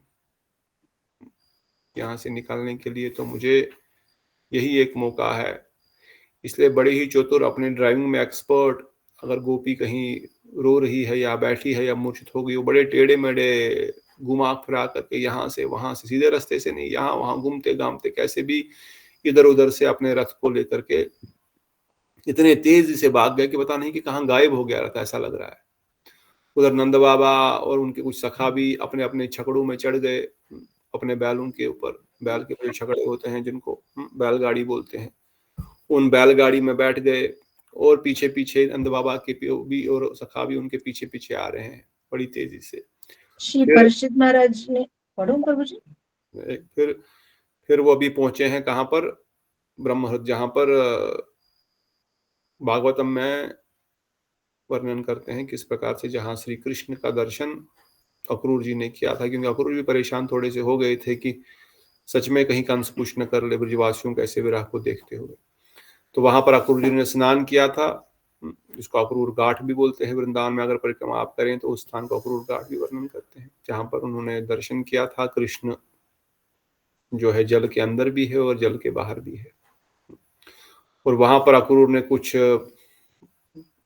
कृष्ण को, क्योंकि ब्रजेंद्र नंदन कृष्ण है एक प्रकार से, उनको कुछ सांत्वना दी, कुछ बताया नीति शास्त्र क्या है कैसे, ताकि थोड़े से वो अपने होश में वापस आए, क्योंकि उनको कंस को मारना है। वो अगर ब्रजवासियों के विरह में ही डूबे रहेंगे तो क्या युद्ध करेंगे, इसलिए उन्होंने उनको रोका। तो वहां पर रुकने के बाद अब परीक्षित महाराज माता को क्या कह रहे हैं वो हम आगे पढ़ेंगे। पढ़िए। श्री परीक्षित महाराज जी ने कहा, हे मात श्री उत्तरा देवी, इस प्रकार कहते कहते श्री स्वरूप दुखित होकर करुणा सौर से रोते रोते प्रेम में विलह होकर मूर्छित हो गए। अब आगे कथा कौन बता रहे हैं, सनातन गोस्वामी वर्णन कर रहे हैं। अभी परीक्षित महाराज माता उत्तरा को एक कथा बता रहे थे कि अब स्वरूप भी मूर्छित होकर गिर गया। अब स्वरूप भी मूर्छित होकर के गिर गया तो आगे कथा कौन बताएगा, इसलिए वो आगे बता रहे हैं कि आगे क्या हुआ। तब उस कथा के श्रोता मथुरा ब्राह्मण भी व्याकुल होकर रोने लगे। क्षण काल के बाद उन्होंने स्वरूप को विविध प्रकार के प्रयास द्वारा स्वस्थ किया। तब स्वरूप ने फिर से बोलना आरंभ किया। स्वरूप इस धरती पर केशी घाट पर ये लीला बता रहे हैं। बस इस लीला का सिमरन जब उन्होंने किया और जब ये लीला का वर्णन कर रहे हैं तो कि उनको उस लीला का स्मरण होते होते ऑटोमेटिक उस भाव में चले गए और उस भाव में चले करके स्वरूप भी अर्थात गोप कुमार भी मूर्छित हो गए, होकर के गिर पड़े। और तब ये माथुर ब्राह्मण जन शर्मा भी रो रहा है। रोते रोते रोते रोते धीरे से जब वो वापस कॉन्शियसनेस में आया, फिर स्वरूप को थोड़ा सा जगाया, उनको सहराया, और फिर अब स्वरूप फिर से आगे कथा बता रहे हैं कि आगे क्या हुआ। श्री स्वरूप ने कहा, श्री कृष्ण ने मथुरा जाकर वहां के निवासियों को संतुष्ट किया तथा कंस को उसके अनुचरों सहित मारकर अपने माता पिताओं को बंधन से मुक्त किया।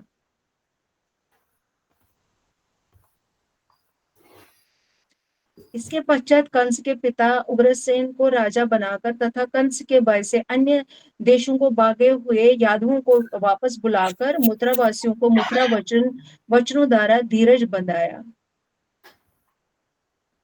कंस के मित्र दुष्ट राजाओं से भयभीत और अत्यंत दुखित तथा श्री कृष्ण को ही अपना जीवन मानने वाला उन यादवों के आग्रह से भक्त वत्सल श्री हरि श्री बलराम सहित उन्हें सुख देने के लिए मथुरा में ही वास करने लगे तथा समस्त ब्रजवासियों को आश्वासन देने के लिए श्री नंदराज तथा अन्य गोपों को गोकुल भेज दिया।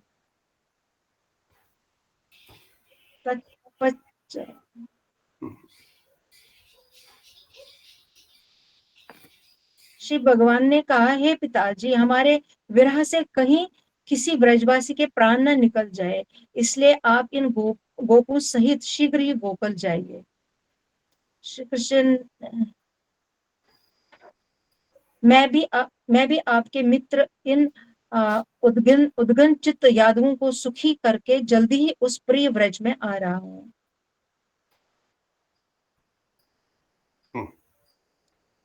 श्री नंदराज ने कहा, हे पुत्र, मैं ये जानता हूँ कि तुम किसी दूसरे के नहीं हो, तुम हमें छोड़कर और दूसरों के होकर अन्य किसी स्थान पर रहने में समर्थ होगे। मुझे ये प्रतीत पहले कभी नहीं हुआ, इसलिए मैंने ये प्रतिज्ञा की थी कि तुम्हें छोड़कर मैं अकेला व्रज में नहीं जाऊंगा। इसलिए हे पुत्र, रक्षा करो, हमें अपने पास ही रखो, हमें अपने से दूर कभी मत भेजो। जब तुम अपनी इच्छाओं से ब्रज जाओगे, हम लोग भी तभी तुम्हारे साथ ब्रज में लौटेंगे। मेरे द्वारा दिए गए वचनों की आशाओं से तुम्हारी माता सहित सभी ब्रजवासियों ने प्राण धारण कर रखा है। मेरे चित्त बहुत कठोर है क्योंकि तुम्हारे द्वारा है। हे पिता, इन वचनों को सुनकर भी मैं अपने प्राण धारण करने में समर्थ हो रहा हूँ। यदि मैं तुम्हें यही छोड़कर गोकुल जाता भी हूँ, तब तो वे ब्रजवासी निश्चय ही प्राण त्याग देंगे।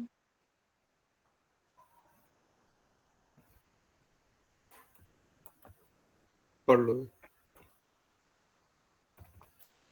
यदि श्री कृष्ण कहे कि प्रथमता उन ब्रजवासियों को आश्वासन देने के लिए आप ब्रज में जाइए, इसके लिए श्री नंदराज मदाशया इत्यादि श्लोक कह रहे हैं। मेरे प्रतिज्ञा थी कि कृष्ण को छोड़कर मैं कभी भी ब्रज में नहीं लौटूंगा। मेरे द्वारा दिए गए वचनों को आशाओं से ही तुम्हारी माता यशोदा सहित सभी ब्रजवासियों ने प्राण धारण कर रखा है। श्री नंदराज द्वारा तुम्हारी माता कहने का गूढ़ उद्देश्य है सुदृढ़ संबंधों के स्मरण से श्री कृष्ण में माताओं के प्रति स्नेह उत्पन्न करना। इसलिए कठिन हृदय वाला मैं वापस लौटने में भी असमर्थ हूँ, अथवा मेरा हृदय अत्यधिक कठोर है, क्योंकि हे पिता इत्यादि तुम्हारे इन वचनों को श्रवण करने मात्र से ही मेरे प्राण निकलना ही उचित था, किंतु मैं अभी तक प्राण धारण कर रहा हूँ। हे वत्स, तुम्हें छोड़कर ब्रज में जाने से वे ब्रजवासी उसी समय प्राण त्याग कर देंगे। श्री राम ने कहा, हे नाथ, जब आप गोचरण के बहाने से ब्रजभूमि विहार करते हुए वृक्ष लता आदि की ओट में हो, में हो जाते थे। इन समय में ही आपको देखे बिना हम लोग प्राण धारण करने में असमर्थ हो जाते थे। अब आपको छोड़कर हम ब्रज भूमि में चिरकाल के लिए किस प्रकार वास करने में समर्थ होंगे। अपत्य जल्दी ही मर जाएंगे। श्री स्वरूप ने कहा, इस प्रकार श्री नंदराज तथा अन्य गोपो विकलता पूर्ण उत्तक को सुनकर श्री कृष्ण कुछ देर तक मौन हो गए। तब शूरसेन के पुत्र श्री वासुदेव जी श्री कृष्ण के व्रज में जाने की इच्छा आशंका करने कहने लगे। अभी श्री कृष्ण ने, अभी हम समझ रहे हैं, उनको कहा कि आप, अब तो कंस का वध एक ही श्लोक में वर्णन किया, कोई डिटेल में नहीं बताया, क्योंकि स्वरूप को उस मथुरा लीला से कोई ज्यादा लाभ और ज्यादा आकर्षण नहीं है। केवल ब्रजेंद्र नंदन के प्रति उनका भाव है, इसलिए बोल रहे हैं। उन्होंने कंस का वध किया, उनके जो राक्षस थे, उनके जो सगे संबंधी या उनके मित्र थे, चाणूर, मुष्टिक आदि, कौल या पीड़ आदि जो भी है, उनका सबका वध कर दिया वहां पे। और विशेष रूप से फिर वह अपने माता पिता नंद वासुदेव देवकी को भी बाहर निकाला, और जो कैदी बने थे बहुत सारे यादव, उनको भी छुड़ा दिया, उनको आनंद प्रदान किया, उनको कैद से बाहर निकाला, और फिर शूरसेन को राजा बना दिया। इस प्रकार से सारा कार्य उन्होंने कर लिया। और अब फिर नंद बाबा को बोल रहे हैं, आप अभी थोड़े दिनों के लिए मैं यहाँ पर रहता हूँ, इनका भी थोड़ा सा जो कष्ट हुआ है उसको दूर करने के लिए, और यहाँ पर सारा व्यवहार ठीक करने के लिए मैं कुछ यहाँ रहता हूँ। परंतु नंद बाबा बोल रहे हैं कि हम अकेले तो नहीं जाएंगे नहीं। तुमने जब मुझे हे पिता कहा ही था, या एवं जब तुम कहने ही वाले कि भाई तुम जाओ, ऐसा सुन करके मेरे प्राण निकल जाने चाहिए। मैं प्राण कैसे धारण किए हूँ? क्योंकि मैंने प्रॉमिस किया है यशोदा मैया को, आपकी मैया को, कि मैं आपको वापस लेके आऊंगा। मैंने ब्रजवासियों को प्रॉमिस किया है कि मैं आपको वापस लेके आऊंगा। मैं कठोर हृदय हूँ, मैं तो ये सुन सकता हूँ कि तुम मुझे कह रहे हो कि तो आप जाइए, मैं कल आ जाऊंगा, थोड़े दिनों बाद आऊंगा। परंतु अगर मैं वहां पहुंच करके ये यशोदा मैया या बाकी ब्रजवासियों को कहूंगा, उनके प्राण तो उसी समय निकल जाएंगे कि मैंने कृष्ण को लाया नहीं है, कृष्ण 2-3 दिन बाद आएगा, ऐसा अगर मैंने उनको बोला तो। मैं तो फिर भी पुरुष कठोर हृदय हूं, तब मैं सुन पा रहा हूं तुम मुझे जो बोल रहे हो, परंतु वो ये बात सुन ही नहीं पाएंगे, इसलिए उनके प्राण ही निकल जाएंगे। इसी तब श्री राम जी कहते हैं कि भाई आप जब खेल खेल में ही किसी पेड़ के पीछे छुप जाते हो, तब हमारे प्राण निकल जाते हैं कि ये कहाँ गया, छुप तो गया है, खेल में छुप गया है, कुछ कोई आपत्ति तो नहीं आ गई, कोई राक्षस तो नहीं आ गया, ये कहाँ चला गया। एक क्षण के लिए, अब खेल खेल में अगर हमारी आंखों से आप ओझल हो जाते हैं तो हमारे प्राण निकलने लग जाते हैं। और अब आप कह रहे हो कि तो आप चले जाओ और मैं यहाँ पर कुछ समय रहूंगा। हम कैसे प्राण धारण कर पाएंगे बिना आपके साथ गोचरण किए बगैर। और ये वचन सुन करके कृष्ण मौन हो गए। कृष्ण भी सोचने लग गए, हाँ अब मैं, क्योंकि कृष्ण तो भक्त वत्सल है, जो भक्त बुलाएगा वो उस भक्त के पास पहुंच जाते हैं। हाँ, अब कैसे जाऊं, अब क्या, ठीक है, उनके मन में विचार आ रहा है, ठीक है। और तब कृष्ण जाने न लगे, कहते उस समय जो उनके पिता है वासुदेव महाराज जी, वो कुछ कहने लगे। क्या कहने लगे? कहते हैं, पर ये पढ़ना चाहते हैं थोड़ा सा 1-2 श्लोक और रुकेंगे। ये तो पढ़ा। श्री स्वरूप ने कहा, इस प्रकार श्री नंदराज तथा अन्य गोपो विकलता पूर्ण उसको सुनकर ये पढ़ा। वासुदेव ने क्या कहा? श्री वासुदेव जी ने कहा, हे भाई नंदराय, श्री बलराम सहित तुम्हारा ये पुत्र ब्रज में रहकर ही सर्वथा परम आनंद प्राप्त करता है। अन्य किसी भी स्थान पर वास करने से ये केवल दुखी ही होता है। किंतु दोनों के ही उपनयन जनेऊ संस्कार का समय हो गया है, अतएव अभी ये ब्रह्मचारी होकर दूसरे स्थान पर वेद अध्ययन करेंगे और फिर ब्रज में चले जाएंगे।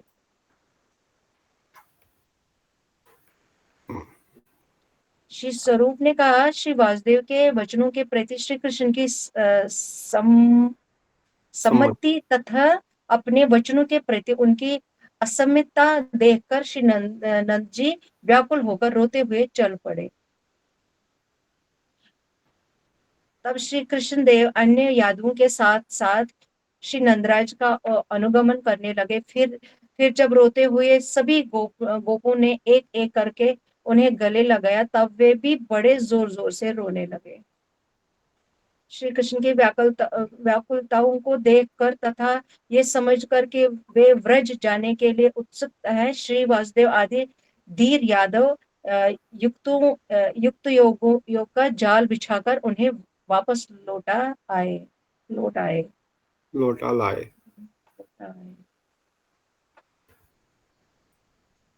श्री कृष्ण की इच्छा से ही श्री नंदराज आदि सभी गो व्रज को चल पड़े। श्री नंद जी के व्रज में अनेक का समाचार सुनकर समस्त व्रजवासी बड़े प्रसन्न होकर उनकी ओर अग्रसर हुए।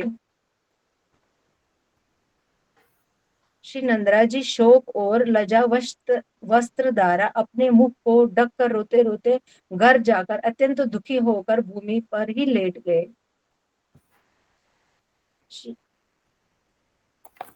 व्रजवासी श्री कृष्ण को न देखकर दुखवशत कर्तव्य विमूढ़ हो गए तथा अनेक प्रकार की आशाएं करते हुए अत्यंत अधीर हो गए। उनके मुख सूख गए तथा कृष्ण के संबंध में पूछने का भी सामर्थ्य नहीं रहा। तत्पश्चात उन्होंने वृद्ध गोप को मुख से सब कुछ सुना। तब श्री यशोदा सहित सभी व्रजवासी बड़े जोर जोर से हाहाकार करते हुए अत्यंत दुखित स्वर से रोने लगे। उस समय उनकी जो दशा हुई, हाय, इसका मैं किस प्रकार वर्णन करूं। श्री परिषद ने कहा, हे मात, इस प्रकार श्री कृष्ण के विच्छेद से गोपियां आदि ब्रजवासियों को जो दशा हुई, इस विरह दशा का वर्णन करते समय श्री स्वरूप नामक श्रेष्ठ गोकुमार के हृदय में उस लीलाओं की सुकृति हो उठी और वे उस विरह की शोक अग्नि में दग्ध होकर पुनः अत्यधिक रूप से मूर्छित हो गए। तब उस श्रेष्ठ ब्राह्मण ने श्री स्वरूप ऐसे अवस्था देखकर अपनी युक्तों से जल छिड़कना आदि उपायों द्वारा बड़े यत्न से उन्हें सचेत किया। तब श्री स्वरूप ने आकांक्षा से ब्रजवासियों के उस विरह वृतांत को विशेष रूप से वर्णन नहीं किया,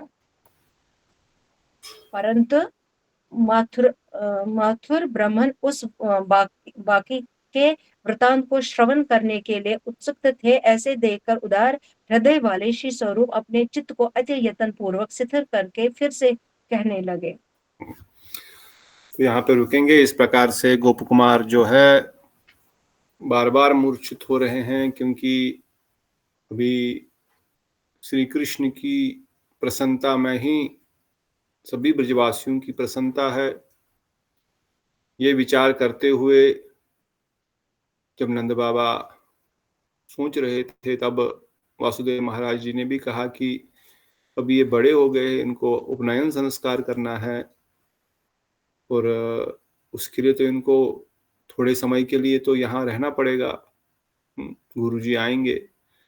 हम भी जानते हैं कि वृंदावन छोड़ करके ये कहीं सुखी नहीं रह पाएंगे, परंतु ये जो बालक का जो संस्कार है ये भी तो जरूरी है। इसलिए बस थोड़े दिनों ये संस्कार कर लेंगे, थोड़ा गुरुकुल में पढ़ाई कर लेंगे, फिर वहीं आएंगे। रहना तो इनको वहीं पर है। अब ये कह करके नंद बाबा कृष्ण भी वासुदेव के हाँ में मतलब हामी भरते हुए दिखाते हैं कि हाँ ठीक, यही ठीक रहेगा। जब नंद बाबा ये देख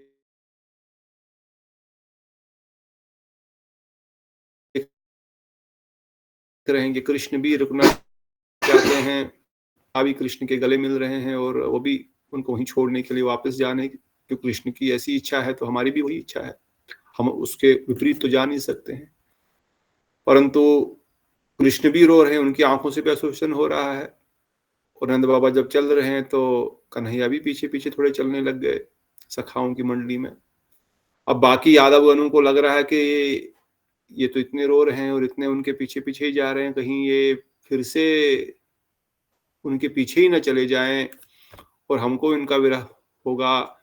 तब वो बहुत सारी युक्तियां लगा रहे हैं, बहुत सारी बातें कर रहे हैं कि अभी इनको यहाँ, हाँ अभी इनके लिए ये करना पड़ेगा, इनका संस्कार करना पड़ेगा, फिर इनके लिए यहाँ पर महल में इतना कार्य है, ये है, बहुत सारी युक्तियां कर रहे हैं, उनको जैसे तैसे उनको रोका जाए।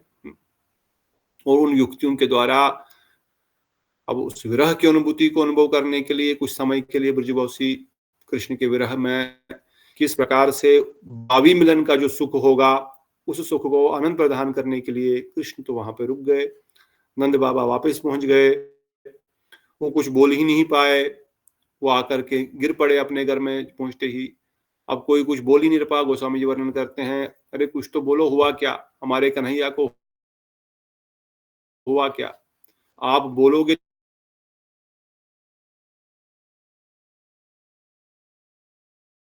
तब तो पता लगेगा कि भाई कुछ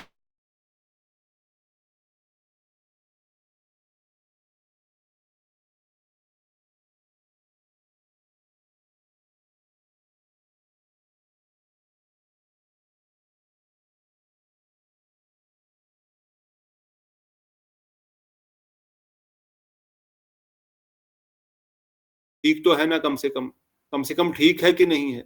अब वो नंद बाबा कुछ बोल ही नहीं रहे हैं, पर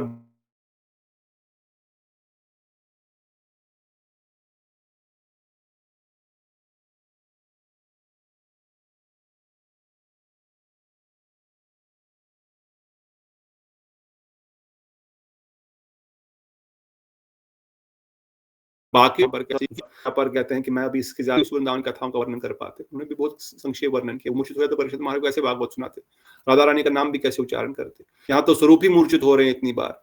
और कहते अब मैं उस लीला का और वर्णन नहीं करूंगा कि वहां पर क्या हालत थी ब्रजवासियों की।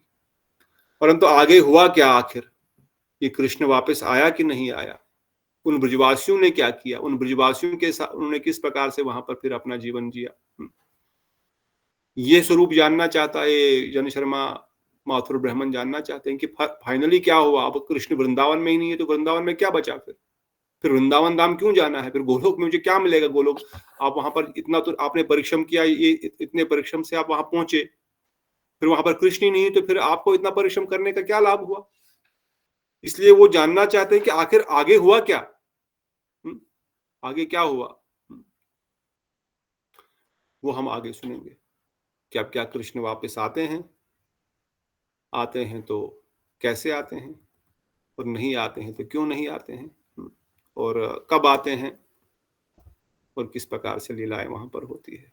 ठीक है, यहाँ पे रुकेंगे। अभी कृष्ण मथुरा में हैं, ब्रजवासी उनके विरह में की अनुभूति कर रहे हैं, स्वरूप भी कुछ बोल नहीं पा रहे हैं, परंतु जैसे तैसे अपने आप को संभालते हुए वह वृंदावन की आगे की लीलाओं का वर्णन करेंगे। तब तक के लिए किसी का कोई प्रश्न है? इसमें तो लीलाएं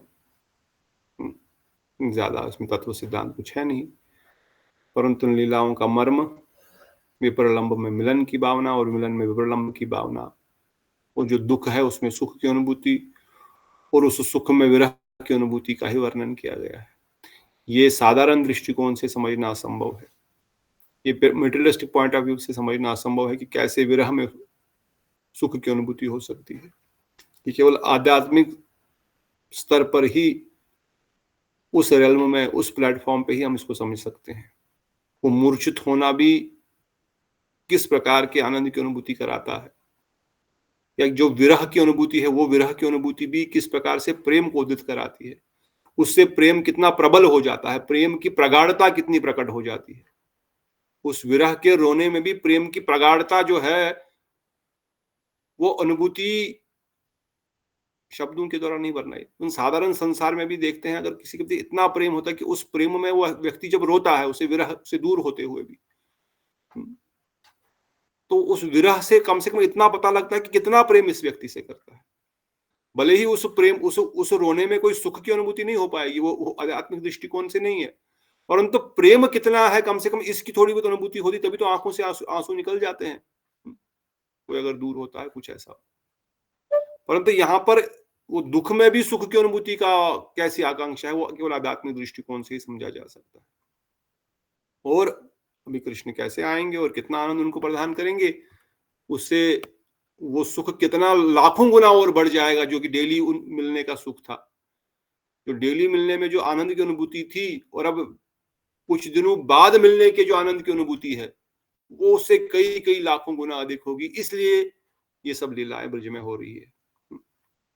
यहाँ पर इन्हीं वचनों के साथ हम विराम देंगे। फिर अगर आज कोई प्रश्न नहीं है तो कल हम आगे सुनेंगे कि गोप कुमार और ब्रजेंद्र नंदन क्यों वहां पर रुके और आगे वो क्या करेंगे। इन लीलाओं को हम कल सुनेंगे।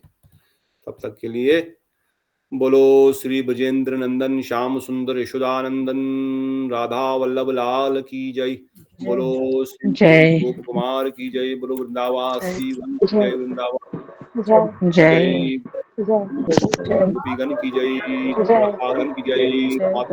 वासुदेव की जय। जय। विराज जय। हरान की जय। रानी विराज गोवर्धन की जय। राधा रामकुंड की जय। काम्यवन की जय। अनंत अनंत कोटि वैष्णव वृंद की जय। ब्रजधूली जय। की जय। निताय श्रीमन हरे हरि हरि बोल दंडवत प्रणाम प्रभु जी, दंडवत नाम प्रभु जी दंडवत प्रणाम। कृष्णा प्रभु जी दंडवत प्रणाम। मंजरी दीदी, प्रवीणा दीदी, पुष्पा दीदी, कालिंदी दीदी दंडवत प्रणाम। प्रतिभा दीदी, समर्थ प्रभु, मुकेश प्रभु, पिता दीदी, टीका दीदी, श्याम टीका दीदी, धन्यवाद ध्यान। हरे कृष्णा हरि हरि बोल। हरे वेरी गुड बॉय। हरि बोल हरि बोल हरि। ठीक है ध्यान। हाँ वेरी गुड। तबीयत ठीक हो गई? नहीं अभी नहीं हुई। क्या हुआ सर? हो गई है। वेरी गुड, फिर तो अच्छी बात है।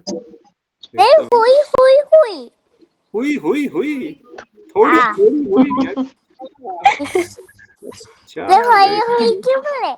हाँ हाँ हाँ थोड़ी थोड़ी हुई है। Okay very good very good. तो कथा सुनता है? Very good. यही मेरे फ्यूचर के शिष्य है, रियान, भीम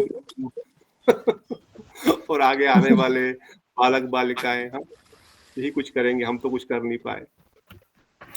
ठीक है वेरी गुड। सुनते रहो, पढ़ते रहो, कीर्तन करते रहो। हरे कृष्णा दंडवत प्रणाम। दंडवत प्रणाम। हरे कृष्ण बोल हरे कृष्णा जय श्री राम। हरि हरि बोल। जय जय श्री